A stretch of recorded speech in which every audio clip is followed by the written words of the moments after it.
जय श्री राम दोस्तों। मेरा नाम अंगद यादव है और आज के ब्लॉग में आपका एक बार फिर से वेलकम करता हूँ।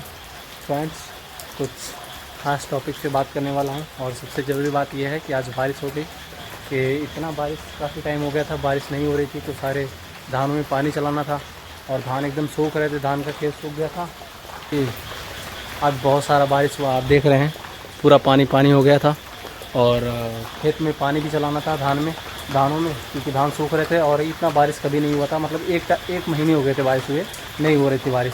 काफ़ी टाइम से इंतज़ार था कि बारिश हो जाए तो खाद वगैरह धान में हम लोग छीट देंगे, जो कीटनाशक दवाइयाँ होती हैं तो उससे थोड़ा बेनिफिट्स होगा। और ये बारिश हो गई तो थोड़ा सा कुछ बचत भी हो गया।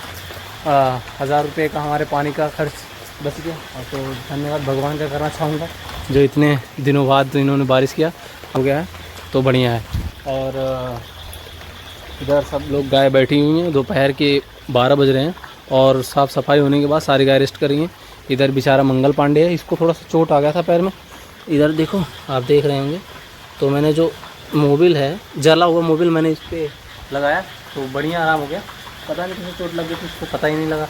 और इधर सुभद्रा है, हाँ मैंने बताया नहीं था, बहुत सारी वीडियो में मैंने इसका कभी जिक्र ही नहीं किया।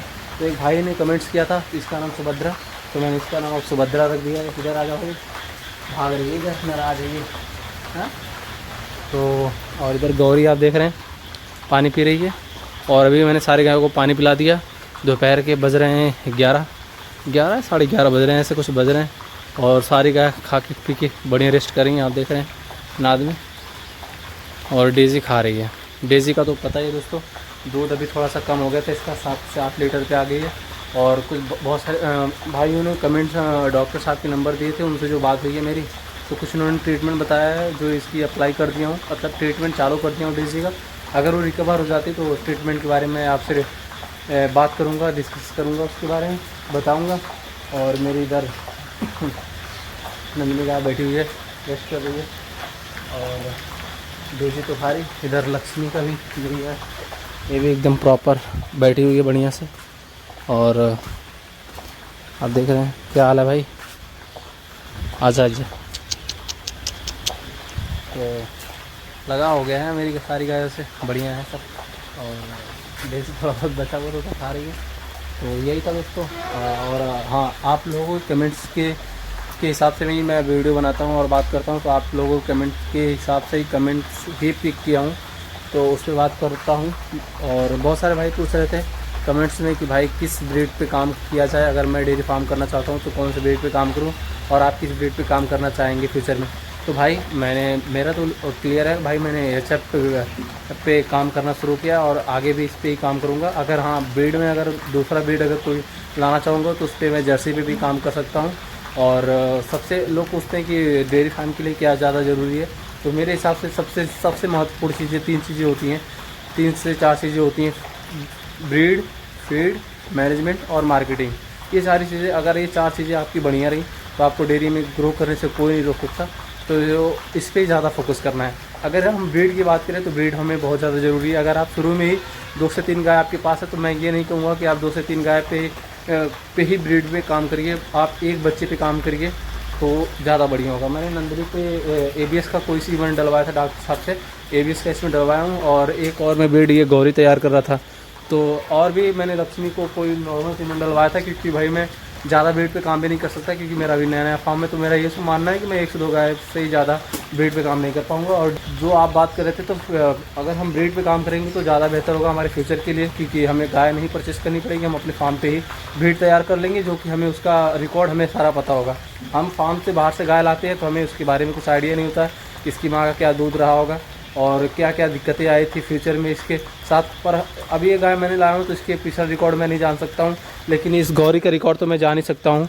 और इसका जो बच्चा आएगा उस पर अगर मैं ब्रीड, अगर फीमेल काफ आया तो मैं उस पर ब्रीड पे काम करूँगा तो उसके बारे में जान सकूँगा। तो ब्रीड बहुत ज़्यादा ज़रूरी है। उसके बाद अगर हम फीड की बात करें तो अगर हम अपनी गाय को संतुलित आहार नहीं देंगे, तो अगर हम उतना जो हाई मिल्किंग गाय होती है अगर हम उसको बराबर मिल्किंग करेंगे और उसको संतुलित आहार नहीं देंगे तो गाय को फर्टिलिटी में समस्या आती है, समय से गर्भधारण नहीं करेगी और कमज़ोर हो जाएगी, वीक हो जाएगी पशु, तो सीमन लेगी नहीं तो फिर सबसे बेकार हो जाएगा। तो इसलिए हमें फीड बहुत ज़्यादा ज़रूरी है। तो अगर फीड की बात करें तो मैं माँ डेयरी का फीड यूज़ करता हूँ 12 बंकी का, और ये पिछले जो मैं फीड यूज़ कर रहा हूँ इन सारी गाँव पे पिछले 5 से 6 महीने से मैं यूज़ कर रहा हूँ। अगर रिज़ल्ट की बात किया जाए, अभी पहले तो इसका बढ़िया रिज़ल्ट मुझे लगा, लेकिन इस टाइम अगर रिज़ल्ट की बात किया जाए 5 से 6 महीने हो गए मुझे यूज़ करते हुए, तो मुझे बहुत बढ़िया रिज़ल्ट तो नहीं लगा माँ डेयरी फीड का। एकदम अगर बोले तो एकदम ख़राब भी नहीं है और एकदम बढ़िया भी नहीं है, मीडियम है, इसलिए मैं इसको कंटिन्यू कर रहा हूँ। लेकिन हाँ, फ्यूचर में हो सकता है मैं इस फीड को चेंज करूँ, देखता हूँ कौन सा फीड बढ़िया होता है, लोगों से कंसल्टेंट कर रहा हूँ। अगर वो फीड मिलेगा तो मैं ज़रूर चेंज करना चाहूँगा, क्योंकि माँ डेयरी का फीड मुझे बहुत बढ़िया रिजल्ट नहीं लगा और बहुत ख़राब भी नहीं है, मीडियम है, इसलिए मैं कंटिन्यू कर रहा हूँ। कंटिन्यू इसलिए रख रहा हूँ अभी तक क्योंकि मुझे कोई बढ़िया सा फीड नहीं मिल रहा है कि मैं इसको चेंज कर दूँ। तो भाई यही था माँ डेयरी फीड का फीडबैक, ये मेरे हिसाब से मैं अपना दे रहा हूँ। बाकी तो लोग बोलते हैं कि बहुत अच्छा फीड है, तो होगा भाई उनके लिए। मेरे फार्म पे उतना बढ़िया काम नहीं किया तो मैं इसको चेंज करने वाला हूँ। अगर मुझे कोई बढ़िया सा फीड हो, अगर आप लोगों के मन में कोई फीड है तो आप मुझे सजेस्ट करें, अगर मैं उसके बारे में जानूँगा, अगर मेरे पास अवेलेबल होगा तो मैं उसको ज़रूर यूज़ करूँगा अपने फार्म पे। तो ये हो गया। और मैनेजमेंट आपको बहुत अच्छे तरीके से करना होगा, सारी गायों को देखभाल करना होगा, मॉनिटर करना होगा कि कौन सी गाय का डिस्चार्ज कब हो रहा है, कब क्या हो रहा है। कि ये नहीं कि गाय ला के हमने बांध दिया और हमने सुबह शाम मिल्किंग करके हम चले गए कहीं और, तो भाई ऐसे काम नहीं होने वाला है। डेयरी पे आपको यहाँ पे देना होता है। लोग कहते हैं ना कि डेयरी फार्म में बस 2 घंटे सुबह और 2 घंटे शाम के काम है, तो ऐसा बिल्कुल नहीं है भाई। इसको प्रॉपर मॉनिटर करना होता है कि हमारी गाय को कब हीट पे आ रही है, कब डिस्चार्ज कर रही है, क्या हेल्थ इश्यूज़ है। जब आप मॉनिटर करोगे तभी आप समझ पाओगे। अगर आप सुबह शाम गायब रहोगे तो कैसे पता लगेगा इनकी हेल्थ के बारे में और इनके डिस्चार्ज के बारे में, तो कोई प्रॉब्लम आ जाए। तो इसलिए इनको समय समय पे मॉनिटर भी करना ज़रूरी होता है। तो भाई अगर मेरा बात किया जाए डेयरी फार्म में, तो मैं दिन भर यहीं पे समय देता हूँ। मेरा घर के पास, मेरा घर के बगल में मेरा फार्म है, तो मैं यहीं पे रहता हूँ आसपास घूम के, तो मैंने इनको ख्याल अच्छे से रख लेता हूँ। और अगर मार्केटिंग की बात की जाए तो भाई हमें मार्केटिंग भी अपने दूध का करना होता है, और जो चीज़ें हम अगर बाय प्रोडक्ट बनाते हैं तो उनकी भी मार्केटिंग करनी होती है। तो शुरू में तभी हम दूध पे ही फोकस करेंगे। तो दूध का मार्केटिंग कैसे करना है वो मैं आने वाले वीडियो में बताऊंगा। मैंने अपने दूध का मार्केटिंग कैसे किया, एक वीडियो में बात करेंगे तो वीडियो काफ़ी लंबी हो जाएगी। तो भाई यही 4 चीज़ पे आपको ध्यान देना है। और अगर कमर्शियल पर्पज़ से आपको करना है तो एचएफ पे ही काम करिए, जर्सी पे काम करिए, देसी गाय को बढ़ावा देना है। पर अगर कमर्शियल पर्पज़ से है तो भाई हम कहाँ से सर्वाइव कर पाएंगे इतना। तो इसलिए दोस्तों उम्मीद है वीडियो को आपको समझ में आएगा। वीडियो मेरी अगर वीडियो समझ में आती है तो यार प्लीज़ चैनल को सब्सक्राइब कर देना। आपके सब्सक्राइब करने से मुझे मोटिवेशन मिलता है। ऐसा कभी फील ही नहीं होता कि मैं अकेले काम कर रहा हूँ यहाँ डेयरी फार्म में, ऐसे अकेले हूँ। आप लोग साथ में इतना जुड़े हो तो मुझे लगता है कि मेरे से बहुत सारे लोग हैं, बहुत सारे लोगों को मुझसे उम्मीद है और बहुत सारे लोगों को मुझे उम्मीद है। तो इसलिए दोस्तों आप मेरे से जुड़ते रहिए और अच्छा लगता है, आप सपोर्ट करते हैं, चैनल को सब्सक्राइब करते हैं। अगर एक लोग अगर मेरे चैनल को सब्सक्राइब करेंगे तो यार बहुत अच्छा मुझे फील होता है, बहुत अच्छा लगता है। तो यही था दोस्तों। अगर हाँ कोई वीडियो में मैं अगर गलत वर्ड्स निकल जाते हैं मेरे, हो सकता है कि आप मेरा एक्सपीरियंस कम हो, तो अगर वो चीज़ें गलत लगती है तो आप मुझे बेझिझक आप कमेंट बॉक्स में बताइए। मैं उन सारी चीज़ों पे ध्यान दूंगा और उनको दोबारा अच्छा करने की कोशिश करूँगा।